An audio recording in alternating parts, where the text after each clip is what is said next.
வணக்கம் ஃப்ரெண்ட்ஸ், எல்லாரும் நல்லா இருக்கிறீங்களா? நானும் நல்லா இருக்கிறேன்.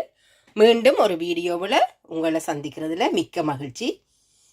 இன்றைக்கு நான் உங்களுக்கு செய்து காட்ட போகிற ரெசிபி இந்த வெப்ப காலத்திலையும் உங்களை குழுகுலண்டு வச்சிருக்கக்கூடிய ஒரு ரெசிபி. நான் தயிர் சாதம் எப்படி செய்கிறதுன்னு தான் உங்களோட ஷேர் பண்ண போகிறேன்.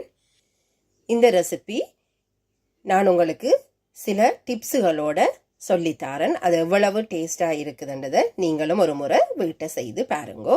இதில் 1.5 கப் பஸ்மதி ரைஸ் எடுத்து கொஞ்சம் கூட அவிய விட்டு எடுத்திருக்கேன். ரைஸ் பதமாக இல்லாமல் கொஞ்சம் அவிந்த மாதிரி வர்றது தான் இதுக்கு மிகவும் முக்கியமானது.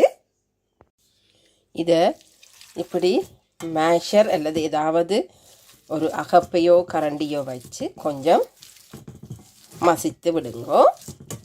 அப்போ தான் அது தயிரோடு சேர்ந்து க்ரீமி டெக்ஸ்சராக இருக்கும். இதில் 2 கப் தயிர் எடுத்து வச்சிருக்கிறேன்.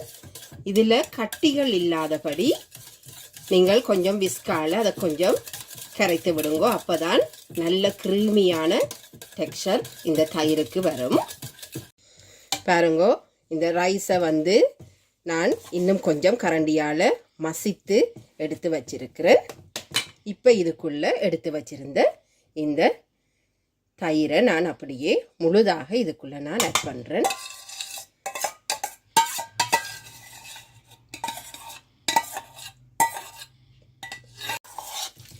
இப்போ இந்த ரைஸை வடிவாக இந்த ஜோக்கட்டில் கட்டிகள் இல்லாதபடி முழுதாக அப்படியே இந்த கரண்டின்ற பின்பக்கத்தால் நீங்கள் இதை மிக்ஸ் பண்ணி விடுங்கோ.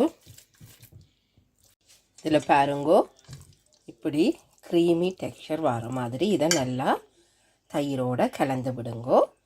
அதோட ஒரு 1/2 டீஸ்பூன் உப்பு சேருங்கோ. இப்போ ஒரு நான்ஸ்டிக் பேனில் நான் 2 டீஸ்பூன் நல்லெண்ணெய் தான் எடுத்திருக்கிறேன். விட்டு அந்த எண்ணெய் கொஞ்சம் சூடான உடனே 1 டீஸ்பூன் உளுத்தம்பருப்பு போடுங்கோ.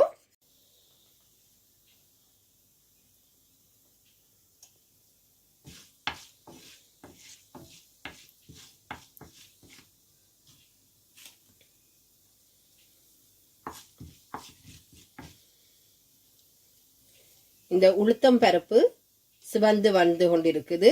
இப்போ 1/2 டீஸ்பூன் கடுகு,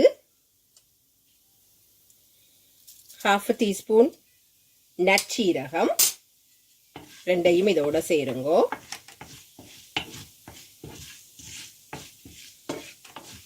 அடுப்பை மீடியம் ஃப்ளேம்லேயே வச்சு கொண்டிருங்கோ.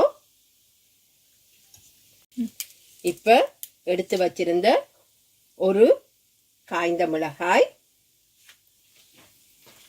அதோட ஒரு கிரீன் சில்லி, நான் கணக்க உரைப்பு போடையில் அதோட சேர்த்து 1 டீஸ்பூன் இஞ்சி, அரைத்து வைத்த இஞ்சி,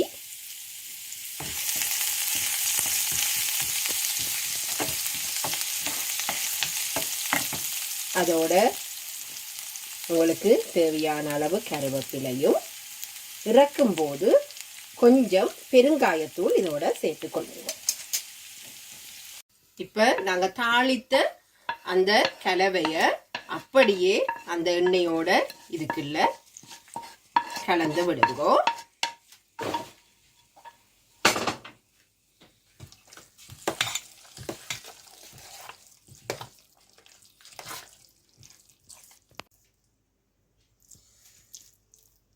தயிர் சாதம் பரிமாறுறதுக்கு எல்லாம் தயாராகிட்டுது.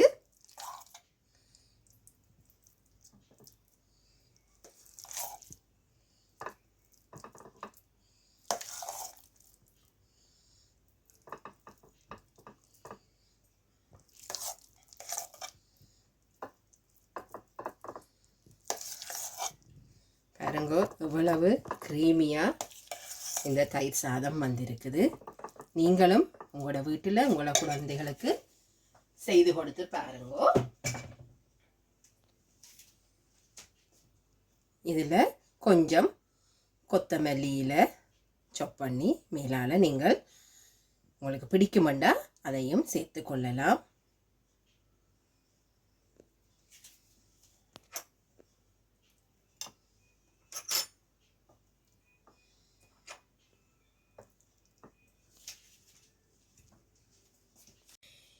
ஸ்மைல் பி பாசிட்டிவ் என்ற என்னுடைய சேனலை இன்னும் நீங்கள் சப்ஸ்கிரைப் பண்ணலையண்டா சப்ஸ்கிரைப் பண்ணிக்கொள்ளுங்க. அருகில் இருக்கிற பெல் ஐக்கானையும் கிளிக் பண்ணிக்கொள்ளுங்க. அப்போ நான் போடுற வீடியோ எல்லாம் உடனுக்குடன் பார்க்கக்கூடிய மாதிரி இருக்கும். மீண்டும் இன்னும் ஒரு சூப்பரான வீடியோவோடு உங்களை சந்திக்கிற வரைக்கும் தேங்க்யூ, பாய்.